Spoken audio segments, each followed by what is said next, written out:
Hello, my name is Mary Orn. Hi, I'm Julie Ramsey, and welcome to our studio. We wanted to give you the inside track, so welcome. Mary and I are here today, and we wanted to show you the studio. And what we've done here is we have lots of insurance videos, and these are to help people who are going through the licensing process, because a lot of times insurance seems like a different language, doesn't it? And Absolutely. so these are just to break down the concepts, make it simple, so welcome. As instructors, we've helped thousands of students pass their exam, and we've put together some study tips to help you as you prepare for your state exam.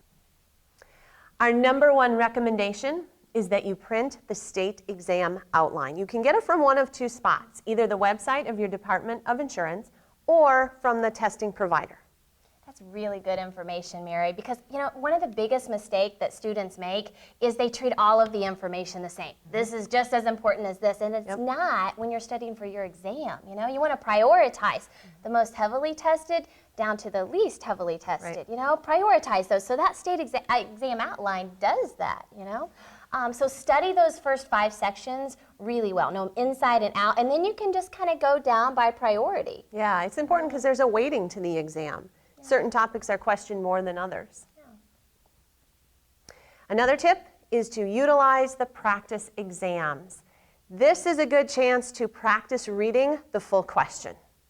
Absolutely. That's really important. And when you're taking these practice exams, your goal is to score an 80% or better, and it's consistently. Right. Don't just take one exam, do well on it, and say, okay, good, I'm done studying, but it's consistently. Because if I'm scoring consistently in every session, if I'm scoring 80% or better, I should pass the first time.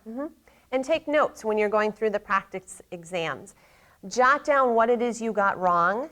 Don't rewrite the whole question, but just make sure you understand why you got a particular question wrong. That's a really good point. It also helps you find deficiencies. Gosh, I'm really having a hard time understanding annuities. I'm really having a hard time understanding this. So you're right, I can really learn where I need to hone in on. Mary, I've got another test-taking tip. Let me hear it. Okay, it is time management.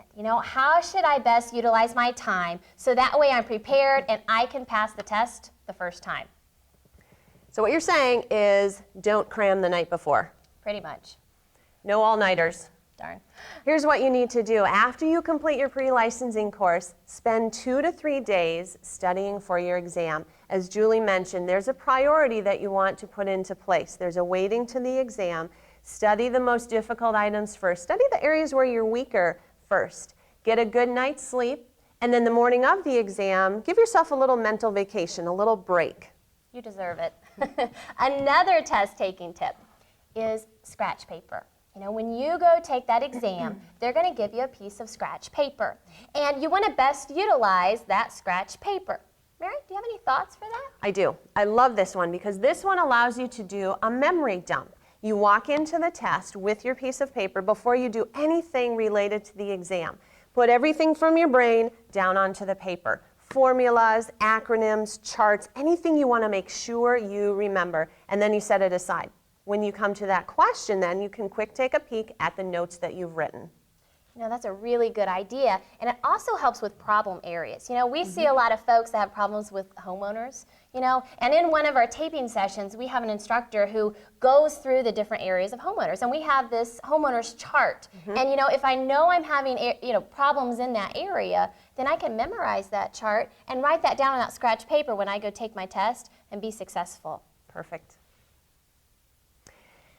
Read the full question. That is really, really important when you are taking your exam. There will be a lot of information in there, and chances are really what the question is getting at is that last sentence. That's a really good point. A lot of times when people take the test, it's not what you know, but it's can you take a test. So you really want to break down that question and know what it's asking. So here's our recommendation. The first time, read the question. The second time, yes, you do have to look at it twice. Read the question and then answer it. And then look over it a third time. So you're going to read the question, you see your answer, and then you say, yeah, you know what, I've got this right. And you want to do that with every question, not just one, but all of them. So each question you're looking at it 3 times, you're confident, and you're ready to move on. It's important to weed out extra information. As I mentioned, there's going to be a lot of stuff in that question. use the answers to help tip you off. Many times some of the answers, 2 or 3, might be similar. They might contain some of the same information. So you can read through those and go, oh yeah, that's what they're talking about. Now I'm going to go back into the question and read it again as part of that 3-step process. Caution, after you have read through everything and answered your question, move on. Don't sit and think about it. Don't go back and change your answer. Chances are the first one you put down is the correct one. That's a very good point. I've got another one. Let's hear it. Pace yourself. You know, it's not a race. You don't get an award at the end if you're the first one done.